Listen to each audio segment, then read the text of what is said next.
Hi കൂട്ടുകാരെ, ചങ്ങായി വ്ളോഗ്സിലേക്ക് എല്ലാ കൂട്ടുകാർക്കും സ്വാഗതം.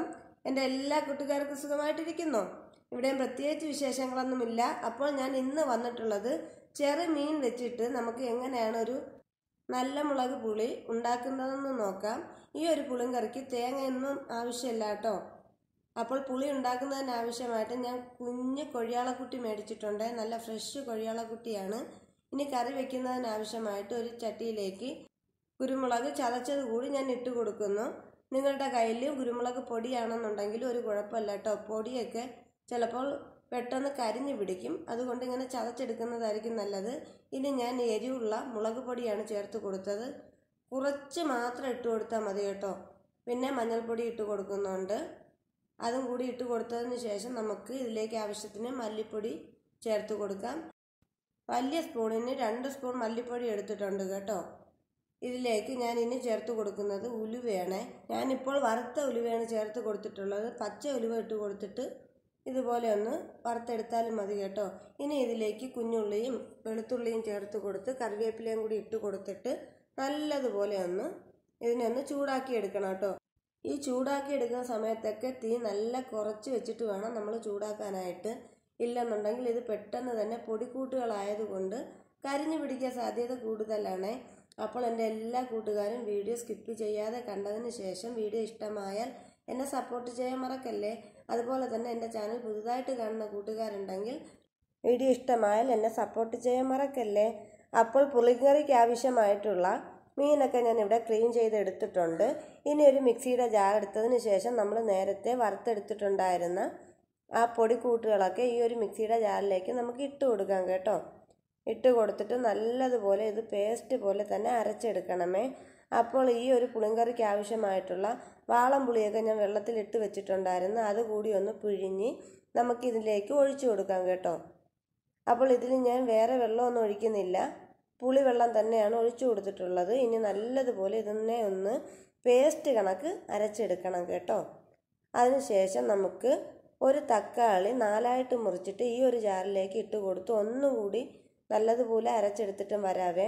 അപ്പോൾ നമ്മുടെ പുളിങ്കറിക്ക് വേണ്ടിയിട്ടുള്ള അരപ്പ് കൂട്ടൊക്കെ ഞാൻ ഇവിടെ റെഡിയാക്കി എടുത്തിട്ടുണ്ട്. ഇതിലേക്ക് ഞങ്ങൾ തക്കാളി ചേർത്ത് കൊടുക്കുന്നത് ഈ ഒരു പുളിങ്കറി നല്ല കട്ടിയായിട്ടിരിക്കാനാണ് കേട്ടോ, നല്ല കൊഴുപ്പോടുകൂടി കിട്ടാൻ വേണ്ടിയിട്ടാണ്.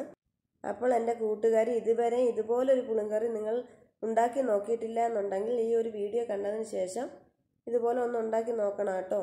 അപ്പോൾ പുളിങ്കറിക്ക് വേണ്ടിയിട്ടുള്ള വെള്ളമൊക്കെ ഞാനൊന്ന് ഒഴിച്ചു കൊടുത്തിട്ടുണ്ട്. ഇനി ഇതിലേക്ക് ഞാൻ ഒരു തക്കാളി കൂടി ചേർത്ത് കൊടുക്കുന്നുണ്ട് കേട്ടോ. 4ആയിട്ട് മുറിച്ചിട്ട് തക്കാളി ഇട്ട് കൊടുക്കാം. ഇനി ആവശ്യത്തിന് ഉപ്പ് കൂടി നമുക്ക് ചേർത്ത് കൊടുക്കാം കേട്ടോ. അതിനുശേഷം നമുക്കിതൊന്ന് നല്ലതുപോലെ ഒന്ന് ഇളക്കി മിക്സ് ചെയ്തെടുക്കണം. ഇനി നമുക്ക് നേരത്തെ തയ്യാറാക്കി വെച്ചിട്ടുണ്ടായിരുന്ന മീനും കൂടി ഇതിലേക്ക് ഇട്ട് കൊടുക്കാം കേട്ടോ. അപ്പോൾ ഈ ഒരു പുളിങ്കറി എന്ന് പറയുമ്പോഴത്തേക്കും പൊളി ടേസ്റ്റാണ്. പുളിങ്കറി വെച്ച ഉടനെ ചൂടോടുകൂടി എടുത്തിട്ടുണ്ടെങ്കിൽ നമുക്ക് അത്ര ഒരു രുചി കിട്ടില്ല കേട്ടോ. പിറ്റേന്ന് രാവിലെ എടുത്ത് നല്ലതുപോലെ അനത്തി നമ്മളൊന്ന് ചൂടാക്കി കൂട്ടി നോക്കണം. അതിൻ്റെ ഒരു ടേസ്റ്റ് ഒരു മീൻ കറിക്കും വരത്തില്ല. ഈ ഒരു പുളിങ്കറി എന്ന് പറയുന്നത് നല്ല ടേസ്റ്റോടുകൂടി നമുക്ക് ചൂട് മരച്ചീനിയോടൊപ്പവും ചൂട് ചോറിനോടൊപ്പമൊക്കെ കഴിക്കാൻ പറ്റുന്നൊരു കറിയാണ്. ഇനി ഇതിലേക്ക് ഞാൻ കുറച്ച് കറിവേപ്പില കൂടി ഇട്ട് കൊടുക്കുന്നുണ്ട് കേട്ടോ. അപ്പോൾ എൻ്റെ എല്ലാ കൂട്ടുകാരും ഇത് ട്രൈ ചെയ്ത് നോക്കുമെന്ന് ഞാൻ വിശ്വസിക്കുന്നു. അപ്പോൾ നല്ലൊരു കറിയാണ് ഇത്.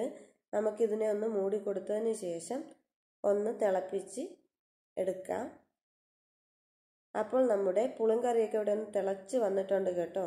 കണ്ടോ, നല്ലൊരു മണമൊക്കെ വരുന്നുണ്ട്. ഈ ഒരു ടൈമിൽ നമുക്ക് കുറച്ച് വെളിച്ചെണ്ണ കൂടി ഒഴിച്ചു കൊടുക്കണേ. ഈ ഒരു കറിക്ക് വെളിച്ചെണ്ണ തന്നെ നമ്മൾ ഒഴിച്ചു കൊടുക്കാൻ ശ്രദ്ധിക്കണം. വെളിച്ചെണ്ണ ഒഴിച്ചു കൊടുത്താൽ മാത്രമേ നമുക്ക് ഈ ഒരു കറിയുടെ കറക്റ്റ് ടേസ്റ്റ് കിട്ടത്തുള്ളൂ കേട്ടോ. അപ്പോൾ ഇപ്പോഴും തന്നെ വായിൽ വെള്ളം വരുന്ന രീതിക്ക് മണമൊക്കെ വരുന്നുണ്ട്. ആ കറിവേപ്പിലയുടെയും കുരുമുളകിൻ്റെയും വെളുത്തുള്ളിയുടെയൊക്കെ നല്ലൊരു മണം നമുക്ക് കിട്ടുന്നുണ്ട് കേട്ടോ. ഇനി നമുക്ക് ഇളക്കി കൊടുത്തതിന് ശേഷം കുറച്ചുകൂടി ഒന്ന് ചെറു തീയിലിട്ട് ഇതിനെ ഒന്ന് നമുക്ക് വറ്റിച്ചെടുക്കണം. നല്ലതുപോലെ ഇതിനെ ഒന്ന് മൂടി കൊടുത്തതിന് ശേഷം വറ്റിച്ചെടുക്കാം കേട്ടോ. അപ്പോൾ നമ്മുടെ പുളിങ്കറിയൊക്കെ ഇവിടെ നല്ലതുപോലെ തന്നെ റെഡിയായി കിട്ടിയിട്ടുണ്ട് കണ്ടോ. അപ്പോൾ എൻ്റെ എല്ലാ കൂട്ടുകാരും ഇതുപോലെ ഒന്ന് ട്രൈ ചെയ്ത് നോക്കണമേ. അപ്പോൾ ഇന്നത്തെ എൻ്റെ കുഞ്ഞു വീഡിയോ ഇത്രയേ ഉള്ളായിരുന്നു. വീഡിയോ ഇഷ്ടമായിട്ടുണ്ടെങ്കിൽ ലൈക്ക് ചെയ്യുക, ഷെയർ ചെയ്യുക, സബ്സ്ക്രൈബ് ചെയ്യുക. തൊട്ടടുത്ത ബെല്ലൈക്കൻ അടിച്ച് പൊട്ടിക്കാനും മറക്കരുത്. അപ്പോൾ അതിലൊരു ഓൺ ഓപ്ഷൻ കാണിക്കും. അതിൽ കൂടി ഒന്ന് ക്ലിക്ക് ചെയ്താൽ മാത്രമേ ഞാനിടുന്ന വീഡിയോസിൻ്റെ നോട്ടിഫിക്കേഷൻ നിങ്ങൾക്ക് ലഭിക്കുകയുള്ളൂ. അപ്പോൾ പുതിയൊരു വീഡിയോയിൽ കാണാം. ടാറ്റാ.